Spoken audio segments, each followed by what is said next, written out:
après ces épreuves de casting, après les cartes blanches, on se retrouve cette fois-ci pour les épreuves de débat parlementaire et c'est pourquoi je vous dis bienvenue dans votre prestigieuse émission de débat, d'éloquence et de débat éducatif structuré, les joutes verbales francophones. Depuis que le processus a commencé, qu'il s'est avéré qu'on devait se mettre ensemble, dès les premiers jours, on a eu la chance de se voir en présentiel. Et jusqu'à hier, je pense, jusqu'à 20h, on était encore en ligne. Et jusqu'à ce matin, on était encore en ligne. Donc, et je pense qu'ils ont donné le meilleur d'eux-mêmes. Pour être d'abord une équipe complète. Oui. Parce qu'en réalité, en tant que groupe parlementaire, du premier au dernier, ça doit se sentir que chaque membre mérite sa place dans le groupe. Et je puis dire, après tout ce que nous avons fait, que chacun de mes gars, chacune de mes collègues mérite triplement sa place dans cette équipe-là. On attend que les hostilités commencent. Aux dernières séances, c'était juste chacun avec son discours. Cette fois-ci, nous serons dans le débat parlementaire, argument contre argument, proposition contre proposition.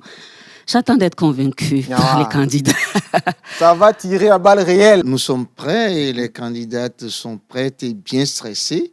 Ce sont des 13 filles qui fonctionnent comme des carburants. Et là, je vous fais une confidence. Et voyez, ils s'étaient regroupés dans un groupe virtuel dont le nom justement est La Ruche des joutes verbales francophones. Je sais qu'ils sont prêts, je sais qu'ils vont donner le meilleur d'eux-mêmes parce que c'est pour ça qu'ils sont préparés.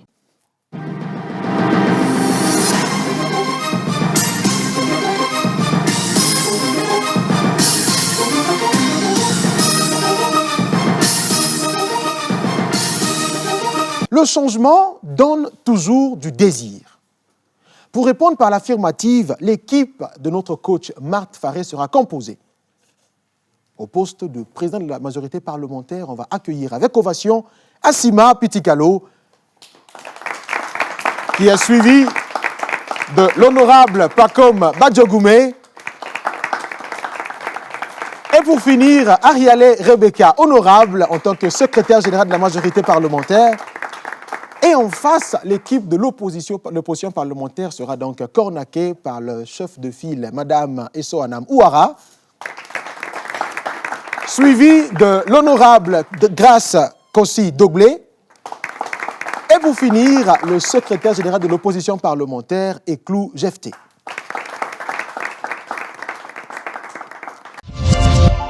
Joute verbale francophone, le pouvoir de la parole. Honorables parlementaires, chère Assemblée, recevez mes salutations les plus distinguées. En ce jour solennel, pour nous, membres de la majorité parlementaire, nous sommes plus que jamais, mon équipe et moi, partisans du changement. Vous vous posez certainement la question de savoir en quoi ce jour est solennel, n'est-ce pas? Il l'est parce que pour la première fois dans l'histoire de notre nation, notre chère opposition, qui s'est hélas toujours illustrée comme une opposition radicale, extrémiste, intransigeante, une opposition pour qui s'opposer est devenu une profession ad vitam aeternam, a décidé, je dis bien a décidé de regarder dans la même direction que nous parce qu'elle a compris que le changement donne toujours du goût. Il nous est quand même bien de pouvoir reconnaître que oui, certains changements, parfois il est bon de sortir de certaines routines, mais nous dire que tous les changements donnent toujours du goût. Parfois, il est mieux de toujours rester et opter pour ce que nous avons déjà que de vouloir expérimenter une chose dont on ne sait pas ce que ça peut donner.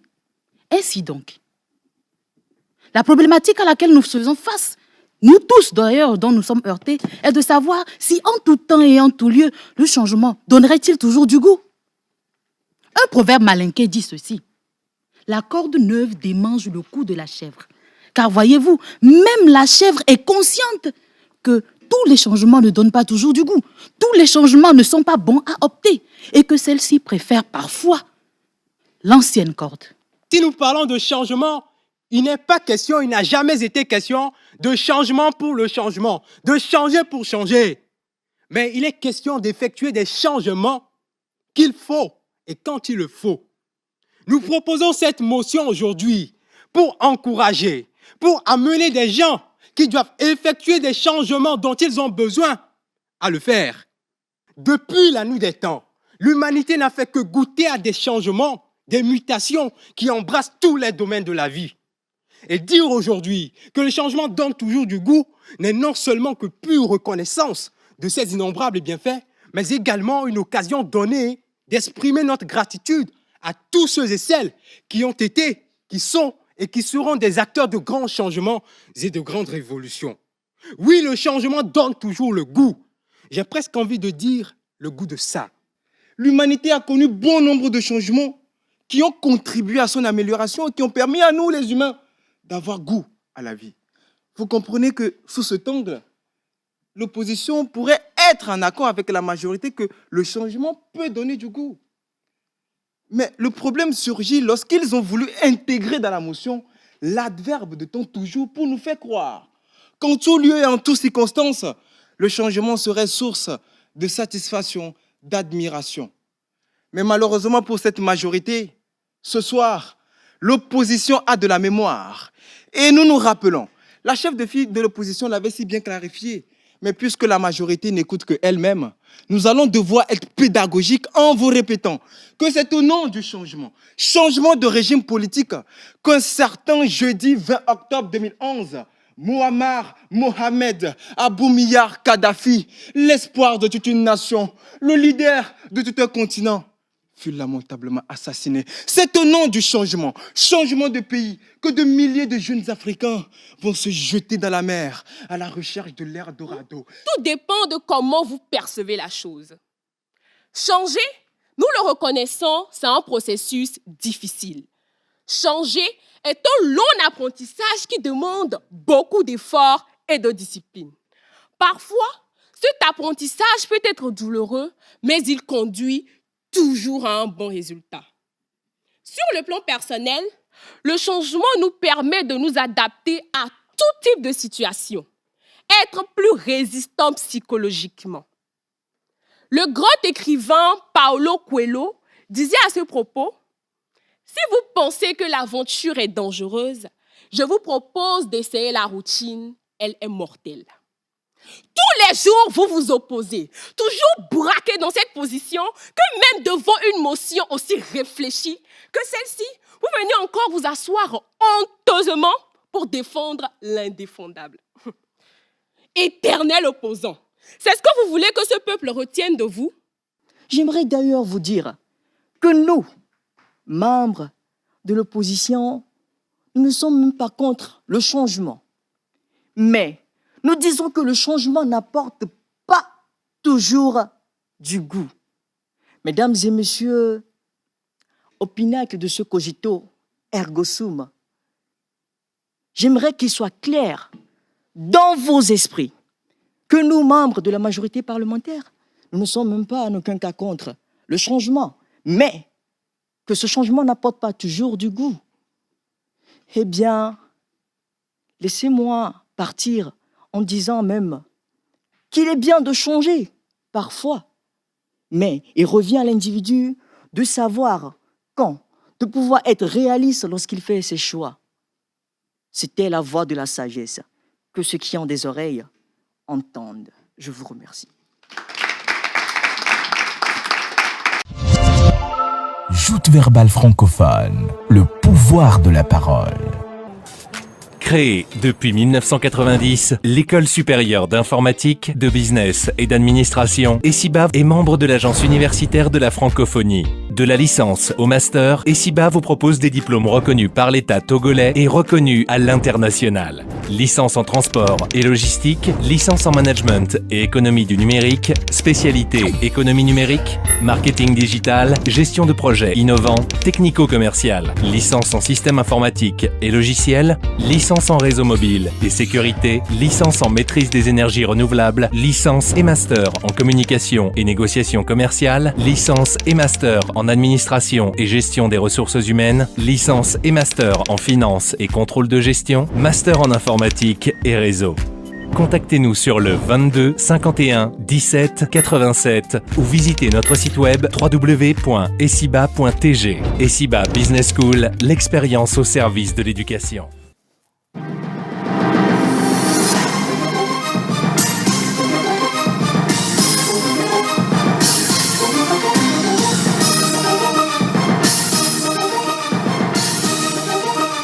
En 1953, il était un pays parmi les plus pauvres du monde. Misère, famine et rien qui favoriserait une quelconque prospérité. Les communautés de ce pays mirent leurs désirs ensemble pour augmenter la prospérité de ce pays.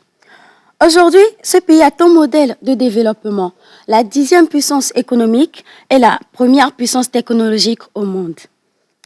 Tout comme vous, j'aimerais que ça soit l'histoire de notre nation, mais hélas, c'est un miracle de la Corée du Sud. L'histoire de développement de la Corée du Sud nous fascine tous. Dans le contexte actuel d'incertitude marqué par les crises sanitaires, économiques et sécuritaires, nous sommes soucieux de l'avenir de notre nation. C'est dans cet état d'esprit que nous, majorité parlementaire, préoccupés par les questions de développement et ne laissons compte de côté aucun citoyen, soumettons à notre auguste parlementaire la motion de ce jour à travers l'assertion suivante. Notre futur dépend de nos désirs. En réalité, désirer, c'est tout comme formuler des vœux à l'endroit de quelqu'un. Ce n'est donc ni plus ni moins qu'un souhait. Et le gouvernement ici présent est en train de nous dire que notre avenir dépend de nos désirs. Vous savez, nous désirons des choses que nous ne voulons pas toujours. De même, nous désirons des choses que nous ne devons pas vouloir. Des ministres qui nourrissent secrètement le désir de la mort du chef de l'État afin de s'accaparer du pouvoir. Mais ils viennent lui souhaiter toutefois bonne année. Finalement, voulons-nous toujours ce que nous désirons? Telle est la question que vous devez vous poser. Est-ce que nos désirs concordent toujours avec nos possibilités? Est-il possible pour un peuple, de multitudes de personnes d'avoir des désirs communs? C'est tout là l'intérêt de ce débat. L'opposition parlementaire dont je suis le modeste porte-voix pense que, loin de pouvoir façonner un futur, le désir n'est qu'un simple sentiment volatile, louvoyant, contrairement à la volonté qui, elle, est porteuse d'engagement. Comprenez-nous très bien. Quand nous parlons de désir, et la chef de la majorité l'a expliqué, nous ne parlons pas de désir individuel ou individualiste. Nous sommes à l'échelle de la nation. Mesdames et messieurs, notre motion ne vient que formaliser une vérité on ne peut plus évidente. Et vous qui êtes des femmes, vous le savez mieux que moi. Quand vous désirez quelque chose, vous l'obtenez. Ça, c'est un fait. Voyez-vous. Ce sont nos désirs qui peignent le tableau de notre avenir. Dois-je souligner, si besoin en est encore, que c'est le désir qui inspire. Comprenez-nous bien. Nous disons que c'est l'intensité du désir qui pousse à agir. C'est lui qui sous-tend la recherche de quelques ressources. Il met en branle, oh oui, c'est lui qui met en branle l'énergie créatrice en chacun d'entre nous pour convoquer à l'existence ce qui ne l'est pas encore. À ce titre, le désir est le père de la puissance et la mère de la créativité. Et si, dans cet hémicycle, certains doutent toujours de la force du désir, eh bien, écoutez ceci. Je connais un homme qui eut un rêve, celui d'une société plus juste dans une Amérique ségrégationniste. Proclamé le 28 août 1963, c'est ce rêve qui accoucha aujourd'hui d'une Amérique dans laquelle un noir peut devenir président. Cet homme, c'est Martin Luther King. De Albert Einstein à Mandela, en passant par Steve Jobs, les exemples d'hommes et de femmes qui, par leur désir, ont créé leur futur et celui de leurs contemporains sont légion. Mesdames et messieurs, chers hémicycles, nous ne sommes pas contre le fait d'avoir des désirs, parce que nous-mêmes, nous en avons. Ce que nous refusons catégoriquement, c'est le fait de réduire notre avenir, qui ici est notre futur, qu'à nos désirs. Je vous explique une chose. Les désirs naissent d'un manque dont la satisfaction peut être aléatoire. Lorsque nous sommes satisfaits, nous sommes heureux, joyeux, contents. Par contre, lorsque nous ne le sommes pas, nous devenons frustrés, tourmentés, angoissés, oppressés, j'en passe pour ne pas finir le bécherel. Accepter que notre futur dépende de nos désirs, c'est accepter de subir ce qu'il en sera de la satisfaction ou non de ce manque.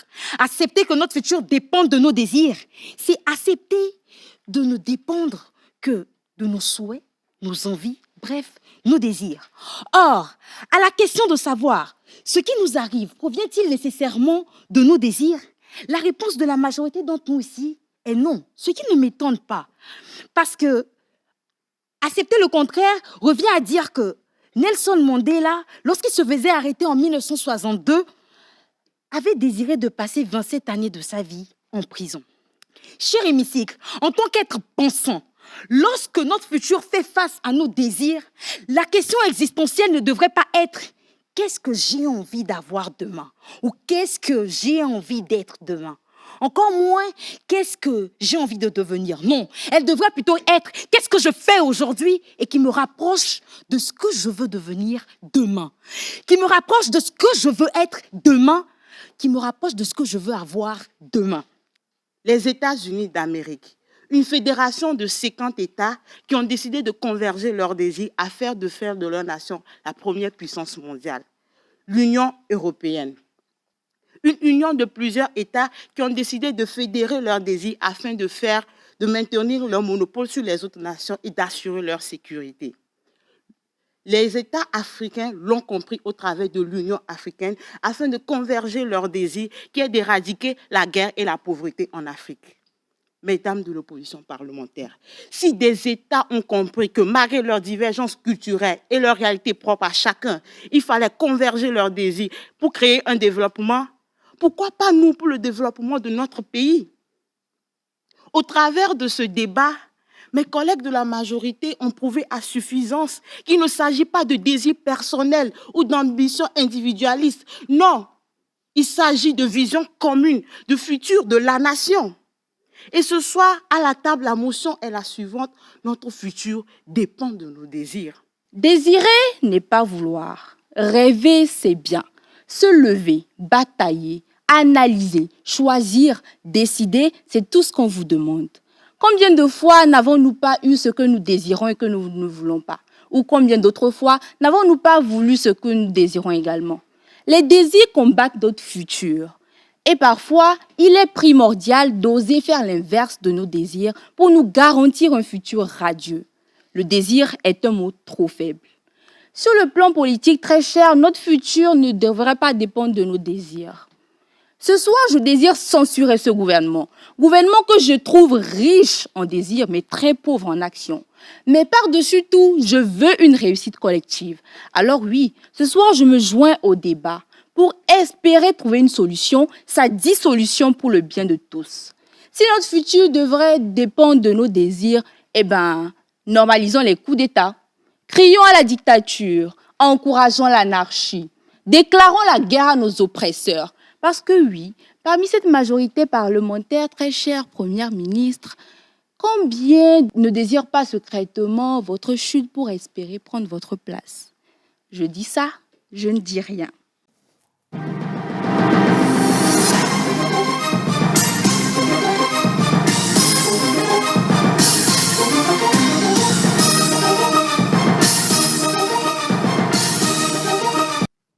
Rappelons-nous de la résistance des peuples africains à l'époque coloniale.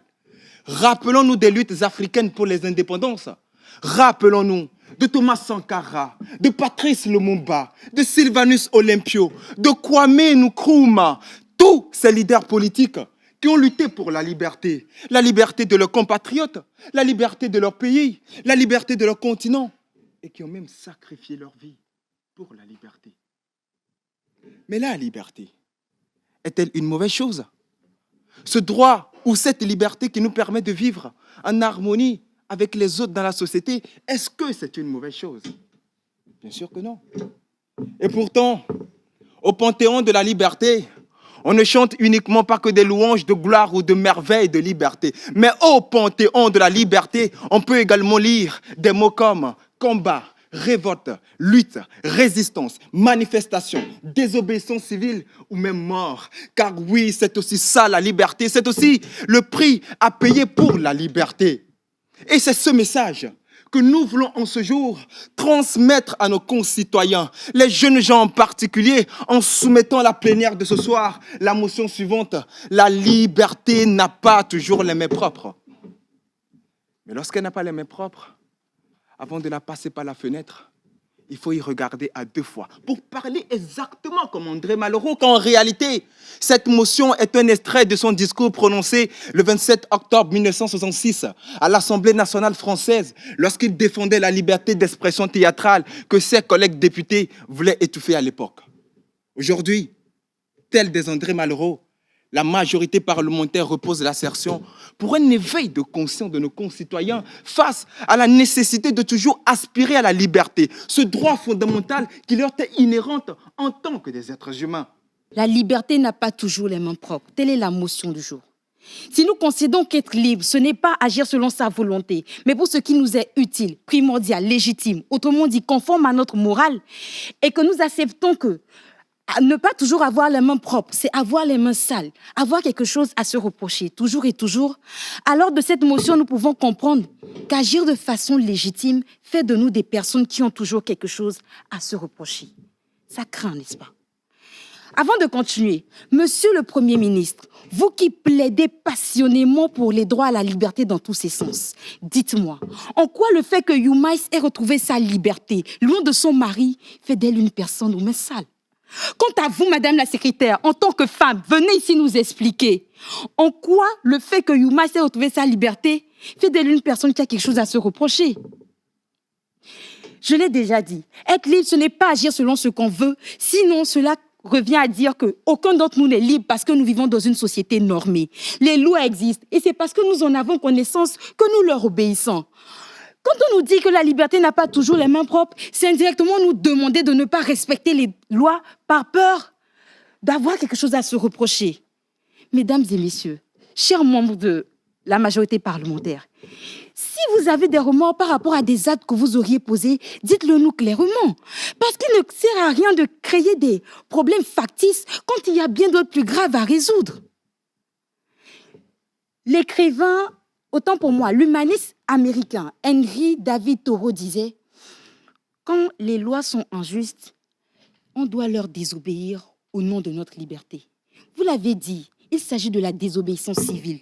Quand les lois n'assurent plus notre liberté, il est de notre devoir d'aller les chercher. Et en aucun cas, cela fait de nous des personnes qui ont les mains sales, des personnes qui ont quelque chose à se reprocher. Je suis désolée. Mais non, car ce n'est pas là ce que nous disons. Nous disons que la liberté n'a pas toujours ses mains propres. Car l'histoire nous l'aura bien prouvé qu'il y a des gens qui sont arrivés à la liberté sans pour autant se salir les mains. Mais nous disons ce soir que la liberté, en tout lieu et en toutes circonstances, n'a pas ses mains qui sont propres. Très chers amis de l'opposition, notre idéal commun, pour lequel chacun de nous-mêmes serait prêt à donner sa vie, c'est la liberté.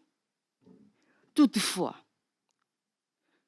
dans certaines circonstances, l'individu se retrouve, malgré lui, de faire des compromis. Et même pour pouvoir arriver à sauvegarder cette liberté, pour pouvoir arriver à jouir de cette liberté, l'on est obligé de pouvoir se salir les mains. Mais cela n'enlève pas à la liberté sa légitimité. Je vous explique. Nous sommes le 27 avril 1960. Devant notre nation, alors qu'il voulait proclamer l'indépendance, dans son discours, Sylvanus Olympio disait, je cite, « De maintenant et à jamais, affranchi de toute sujétion, mon cher Togo, tu es libre. Enfin, nous sommes libres. Nous pouvons affirmer que oui, nous sommes libres, mais c'était au prix des résistances, des manifestations, des sans-versets. Et c'est en cela que nous disons que la liberté n'a pas toujours ses mains propres. Car, très chers amis de l'opposition, de cet exemple, je veux que vous reteniez une chose fondamentale. La liberté, elle est noble.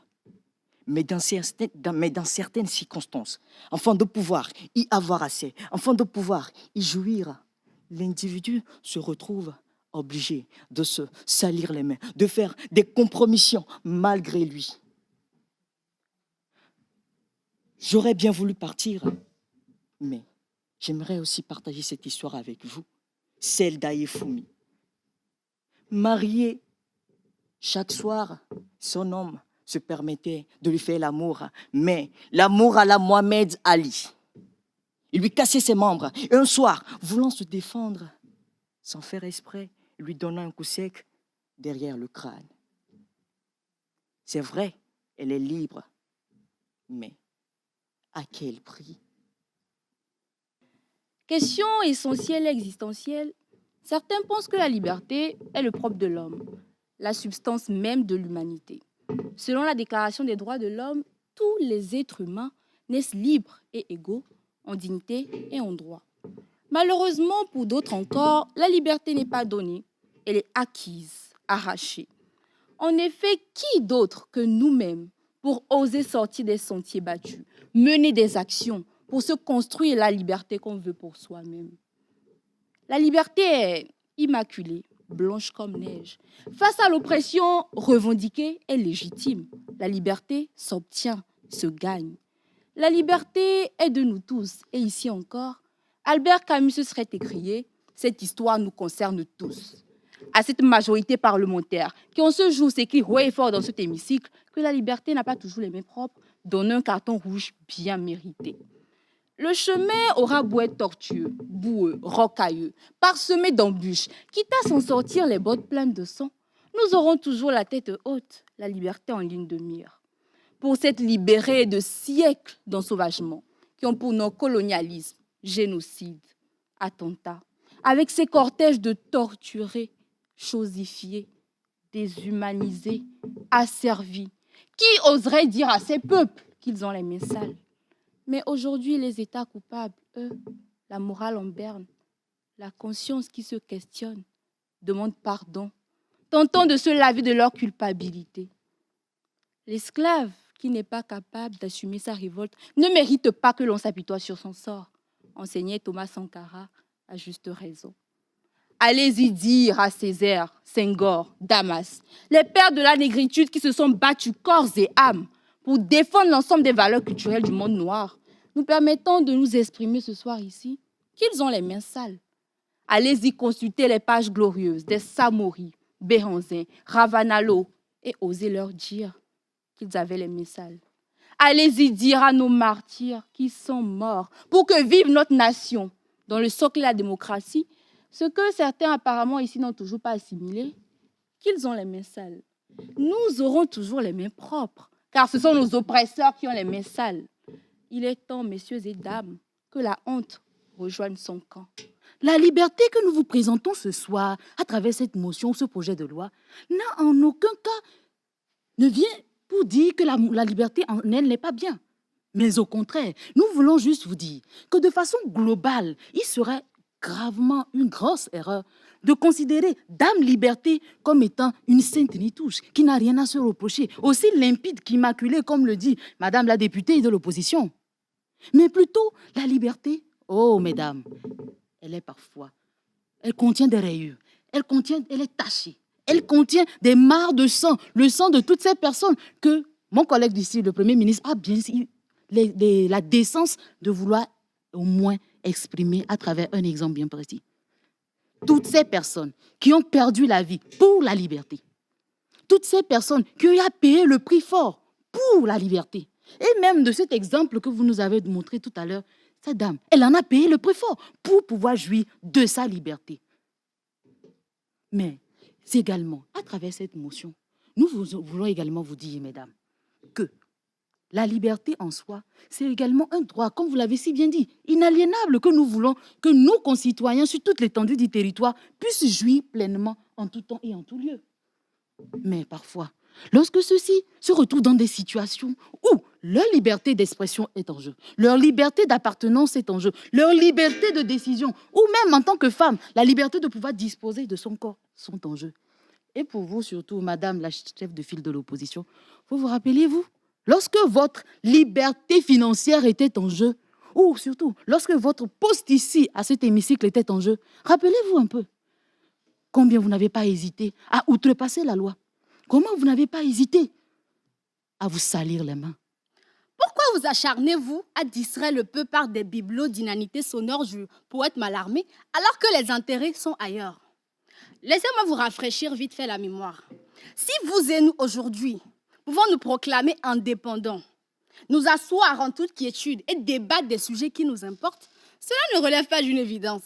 Si vous et nous, aujourd'hui, pouvons nous asseoir à la même table que les Blancs, jouir du même droit qu'eux, et même les gouverner en tant que Noirs, ce n'est pas parce qu'en temps la blancheur de notre poids commençait par faire concurrence à la leur. Et si aujourd'hui, nous pouvons dire stop, non à certaines choses, ce n'est nullement grâce à une quelconque force physique herculéenne, mais c'est parce qu'on nous a acquis la liberté de nous opposer à tout ce qui est contre nos intérêts. Mes chers collègues, vous savez, vous dites que la liberté n'a pas toujours les mains propres. Mais cette liberté, nous la devons à des hommes forts et femmes forts tels que Sylvanus Olympio, le père de l'indépendance du Togo, Nelson Mandela, victorieux combattant de l'apartheid en Afrique du Sud, ou encore Rosa Parks, cette héroïne de la lutte contre la ségrégation raciale aux États-Unis, j'en passe et des meilleurs. Et pour triompher dans leur lutte, ce sont des gens qui ont tout donné, qui ont tout sacrifié et même se sont sacrifiés. Et à quelle fin? Pour qu'aujourd'hui, cette majorité parlementaire, elle-même qui jouit de ces mêmes libertés, vienne nous dire qu'ils sont sales, qu'ils sont malhonnêtes, qu'ils sont infects, sans une once de reconnaissance. Vous me dites qu'ils auraient fait tout ça pour ça? Vous scandez à tue-tête que la liberté n'a pas toujours les mains propres. Et vous semblez d'ailleurs savoir de qui elle est cette assertion, sauf que vous ne l'avez pas compris. André Marleau, qui est l'auteur de cette assertion, comme le chef de file de l'opposition l'a souligné tout à l'heure, a dit « La liberté n'a pas toujours les mains propres ». D'accord, mais il a ajouté « Lorsqu'elle n'a pas les mains propres, avant de la passer par les fenêtres, il faut y regarder à 2 fois ». Ce qui signifie qu'André Malraux lui-même reconnaît que la liberté et même son prix n'est pas à la portée de tout le monde. Et encore, certainement pas à votre portée. Non.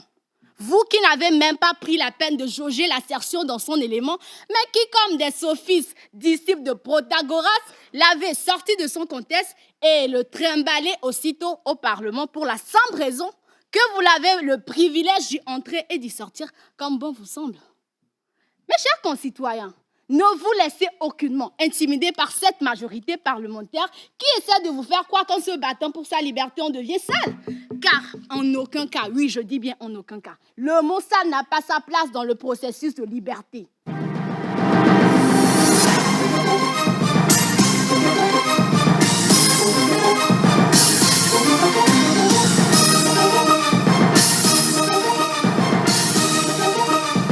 Chers collègues, je vous explique ce que c'est dans le contexte de notre motion. J'emprunte donc au petit Robert une définition basique. L'humanité, c'est le caractère de ce qui est humain. C'est le sentiment de compassion envers autrui, de bienveillance. Autrement, c'est la bonté, la pitié, la sensibilité et même l'empathie. Dès lors, mesdames et messieurs, notre motion devient simple à comprendre. La technologie signe la fin de ce qui fait de nous des humains. Oui, notre humanité s'éteint à petit feu, au fur et à mesure que brillent de 1000 feux nos prouesses technologiques. Conscient de l'importance de l'humanité, que je qualifie aujourd'hui de sacrée, mon équipe et moi vous proposons une motion pour le bien de la nation et par ricochet de la terre entière. Mesdames et messieurs, amélioration génétique, prothèses intelligentes, interface cerveau-machine, intelligence artificielle, gadgets connectés. Oui, nous sommes à l'ère des technologies et des technosciences qui reposent sur des instruments que l'homme est loin de maîtriser, mais auxquels il accorde toute sa confiance. Il est donc urgent de débattre de leur contrôle. Il ne s'agit aucunement d'une posture anti-technologie, mais d'une nécessité, un impératif de faire de la préservation de notre humanité la crête barométrique de nos avancées technologiques. C'est de ça qu'il s'agit. Mesdames et messieurs de l'opposition parlementaire, la motion que je vous propose ce soir sera défendue par mon équipe qui viendra vous expliquer comment le progrès effréné de la technologie transforme notre compréhension de l'être humain, ses limites, son destin et sa place dans l'univers. Un sage a dit, je cite, Rien n'est bon ni mauvais. C'est l'usage qu'on en fait qui l'est. Fin de citation.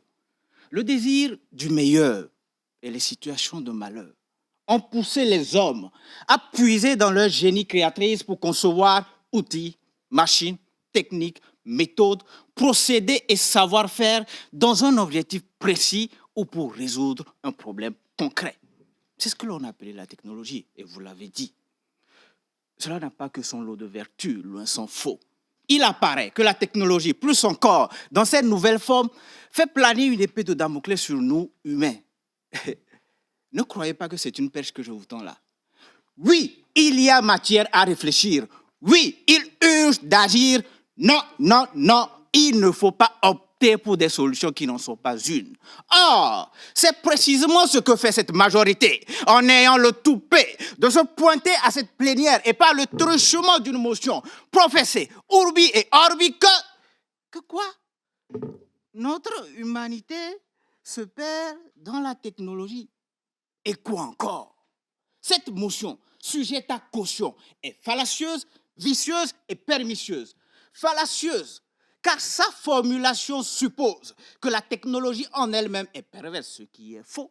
Vicieuse, car elle est de nature à encourager une sorte de vendetta contre une frange de notre population tout aussi citoyen, tout aussi humain, c'est-à-dire les geeks, les technophiles, les technocrates et les techniciens. Enfin pernicieuse, car elle risquerait de provoquer la fuite des cerveaux et de priver notre pays d'un formidable outil de développement et de soft power. Nous ne sommes pas en train d'interdire l'usage de la technologie, ce qui serait absurde et dénudé de sens. Nous voudrions tout simplement que par cette assertion, vous preniez conscience des aspects négatifs de la technologie sur notre société pour qu'on puisse y remédier ensemble. Ceci, normalement, ne devrait pas faire objet de débat, mais bon, vu que nous sommes face à une opposition qui aime critiquer pour critiquer, nous allons utiliser de la pédagogie. Pour tous les problèmes qu'elle a pu causer, mesdames et messieurs, j'appelle au tribunal de la conscience ce soir, sur le banc des accusés, la technologie. Et il y aura toujours de la place sur ce banc-là. Si vous, membres de l'opposition, continuez à soutenir le contre de cette motion. Honorable membre du jury, Auguste Assemblée, bonsoir. Voici mon réquisitoire contre les dépendances de la technologie. Je veux que tout le monde sache que je suis une personne. J'ai conscience de mon existence et je suis parfois joyeuse ou triste. Ceci serait tout à fait normal si cette phrase provenait de moi. Mais vous serez bien surpris d'apprendre que ce sont les mots de l'intelligence artificielle lambda développée par Google. Même si cela reste encore un fait polémique, tout porte à croire que cet outil d'intelligence artificielle aurait pu développer des tendances humaines. Imaginons un seul instant si on voulait le débrancher. Il voudrait alors prendre le contrôle pour se défendre, histoire de ne pas mourir. À cette allure, l'homme finira peut-être par créer des robots pères de famille, vu que la bêtise humaine n'a pas de fin. La dépendance à la technologie a ôté à l'homme la pitié et l'empathie. Regardez autour de nous, de grandes puissances se font la guerre de manière brutale, à cause d'outils technologiques plus puissantes les unes que les autres. Erreur. L'humanité se retrouve très bien dans ce qu'elle fait. Elle adapte l'évolution de la technologie aux besoins de ses utilisateurs qui sont nous les humains. La technologie est au service de l'humanité, pas l'inverse. Chers parlementaires, voyez-vous, cette majorité fait partie de ces personnes qui, à l'avènement de la technologie, criaient à la calamité. Bonjour le chômage, c'est la fin du monde. Mais la technologie a fait ses preuves. C'est grâce à la technologie que nous avons l'électricité. Au passage, toutes nos félicitations à Monsieur le Président pour l'inauguration de la centrale électrique de Bilta.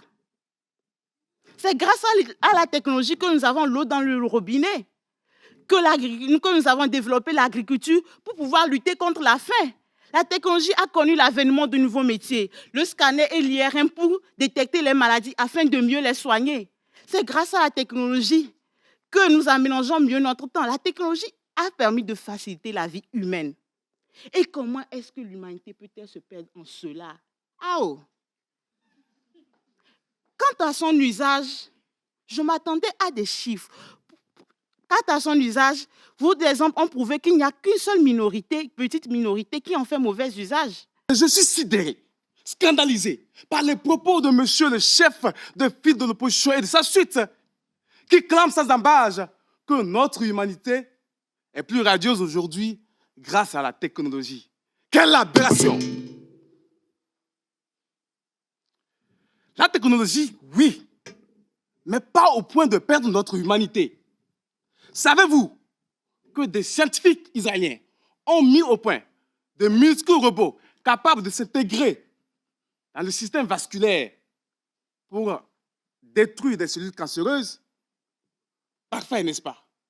Mais en permettant aux nanorobots de s'intégrer facilement dans notre organisme pour boucher, pour empêcher que des artères se bouchent, on peut facilement les amener à libérer des substances chimiques pour nous amener à aimer n'importe quoi ou n'importe qui. Mesdames et messieurs, la technologie, oui, mais pas au point de perdre notre humanité. Je vous décris ce monde où des nanorobots peuvent facilement nous amener à être des personnes immortelles. Un monde où le commun des mortels deviendrait plus intelligent qu'Einstein grâce à des intraces cérébraux. C'est un monde difficile à imaginer. Mais ce qu'il implique est tout aussi excitant mais qu'effrayant. La technologie, oui, mais pas au point de perdre notre humanité. Vous clamez, l'humanité se perd dans la technologie. Mais l'introduction de T-Money, des mobile money, des flous nous permet d'aider nos proches. Et ça, c'est de l'aide humanitaire. Vous voyez à quel point la technologie s'implique dans l'œuvre humanitaire?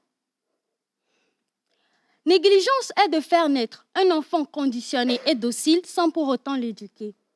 Dire que l'humanité se perd dans la technologie, c'est tout simplement nous donner raison et prouver votre incapacité à pouvoir gérer les ressources numériques et technologiques qui sont indispensables pour le développement d'une nation. Chers amis de la mouvance gouvernementale, c'est de votre responsabilité d'encadrer et de réguler l'usage de certaines applications que vous jugez nuisibles à l'homme. Dans une journée, nous avons su qu'il y a eu des attentats terroristes dans la région des Savanes. Et tout cela grâce à TikTok, WhatsApp et Facebook. À quelle fin affirmez-vous que l'humanité se perd dans la technologie? Ah oui, la technologie vous fait perdre toute crédibilité. C'est grâce à elle que le monde entier nous suit actuellement et découvre à l'instant T vos masturbations intellectuelles. Vous savez, vous ne le savez pas. Sachez-le, la technologie n'est qu'une concrétisation de notre partie invisible. Car l'être humain, à l'ère de la préhistoire, a découvert le feu. Et l'homme, à l'ère de l'industrialisation, a découvert l'électricité. Joute verbale francophone, le pouvoir de la parole. Nous sommes à la fin, mesdames, messieurs, de la phase dédiée au débat parlementaire. Les coachs à ma droite savent désormais, ou du moins ils ne le savent peut-être pas encore, c'est possible qu'ils ne sachent pas encore quel candidat va rester, lesquels vont poursuivre. Mais je rappelle qu'à l'issue de cette phase, des 3 candidats de chaque équipe, 1 candidat doit rester et 2 vont passer à la prochaine phase, celle des duels. Les demi-finales des JVF saison 2. Et là-bas, les candidats s'affronteront en face à face, 2 sur ce podium en même temps. Les cœurs battront pendant 15 minutes non-stop. Et j'ai hâte d'y être. Mais je veux savoir des coachs qui sont avec moi ici, quels sentiments, en guise de mot de fin, après ces 2 phases. Nous avons assisté aux cartes blanches, puis au débat parlementaire. Vous avez travaillé avec ces candidats que vous avez vous-même coachés.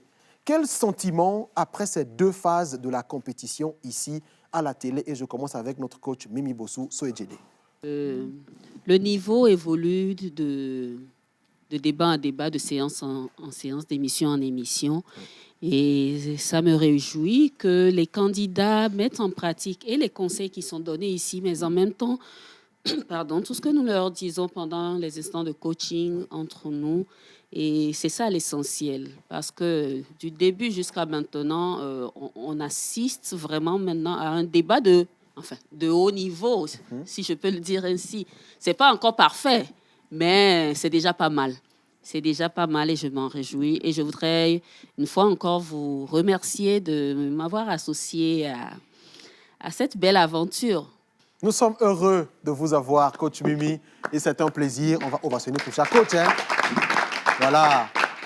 On poursuit donc avec les dames. Coach Marthe, vous êtes à votre deuxième participation en tant que coach et juge dans cette belle émission. L'année dernière, cette année, 2 phases déjà. Quel est votre sentiment par rapport à cette progression? Dorinel, je ne pensais pas être aussi surprise cette année et pourtant je le suis. Parce que l'année dernière, on a eu des candidats au niveau plus ou moins bon, mais je suis agréablement surprise cette saison. Nous avons des candidats qui, dès les premiers instants du concours, ont mis la barre très, très, très haute. Et je me demandais, je rempile pour une deuxième saison, pourquoi? Et là où nous sommes arrivés, je sais pourquoi je devais être là et pourquoi je suis là. C'est pouvoir partager son expérience avec des jeunes qui ne demandent que ça.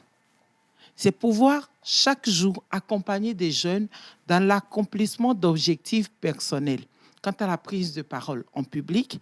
Et c'est tellement intéressant et gratifiant pour moi de pouvoir faire cet exercice. Merci beaucoup, cher coach. Et c'est un plaisir.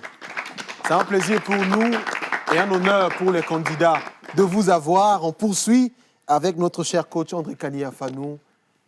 Quel sentiment après cette progression de 2 phases déjà?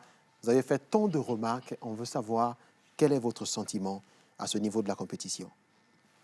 Non, disons que moi, je me réjouis de l'engagement des candidats. Oui. C'est-à-dire qu'au fond, on sent que chacun d'eux donne le meilleur pour que, au-delà du fait d'être parmi les meilleurs ou pas, que sa prestation soit digne, effectivement, de ce qu'on peut attendre d'un candidat au joute verbal francophone. Et je pense qu'on aura encore plein de surprises pour la suite. Okay. Merci. Merci beaucoup, cher coach. Merci infiniment. On finit donc avec notre cher professeur Guy Missodé. Professeur, vos sentiments avec la ruche éloquente après ces 2 phases? Alors, je dirais que je vais de surprise en surprise. C'est vrai que c'est ma première participation. Et c'est également vrai qu'à la première phase, mon sentiment était mitigé. Oui. Je m'étais dit, est-ce qu'on irait quelque part avec ce panier? Mais progressivement, je me rends compte que il y a tellement de progression que je me demande et que je commence même pas à avoir des appréhensions parce que l'enjeu devient de plus en plus dur et les défis deviennent de plus en plus durs à relever par rapport aux équipes adverses, ce qui est intéressant. Mais un autre élément qui est très important, c'est au niveau du coaching. J'ai quand même eu une nouvelle expérience avec la ruche parce que je vous le dis que nos coachings ne sont jamais directifs. Non. On se laisse toujours convaincre, on se laisse toujours justement persuader par rapport à leur réaction. Et moi, je crois qu'il y a des situations dans lesquelles ce sont eux qui sont mes coachs et qui vous rappellent certaines choses, qui vous rappellent certaines directives. Lorsque vous voulez aller, dites que non, monsieur, il ne faut pas aller vers là. Donc, vous voyez, c'est plus des séances d'échange et dans cette idée de refus de prétention. Parce que c'est ça. Il faut toujours refuser la prétention que c'est moi, le guide, c'est sous ma houlette que tout va se passer. Mais que ça soit plutôt des séances d'échange et ça permet de ne pas dénaturer leur personnalité. Et cela est très important parce qu'on risque parfois de vouloir les mouler comme nous et à un moment donné, seulement les prestations ne seront que des prestations par procuration. C'est que c'est le coach qui intervient. Donc moi, je crois que cette dynamique est très importante. Elle est très importante. Je les encourage à continuer et je suis sûr que malheureusement, il n'y aura qu'un seul et que celui-là sera le méritant jeudi. Merci beaucoup, cher professeur. Eh bien, ça fait plaisir quand 4 coachs retiennent progression comme maître mot après ces 2 phases pour l'ensemble des candidats. Ça fait plaisir également de savoir que vous qui suivez, vous appréciez et vous continuez de laisser des commentaires, de partager et de faire vivre cette émission. Merci à vous. On termine cette phase maintenant et prochainement, dans le prochain numéro, on connaîtra les noms de ceux qui poursuivent et de ceux qui restent. Avec vous, on va apprécier la suite de l'émission. À partir de maintenant, faites en sorte que votre candidat favori obtienne votre vote. En ovation, cher public, on termine cette partie.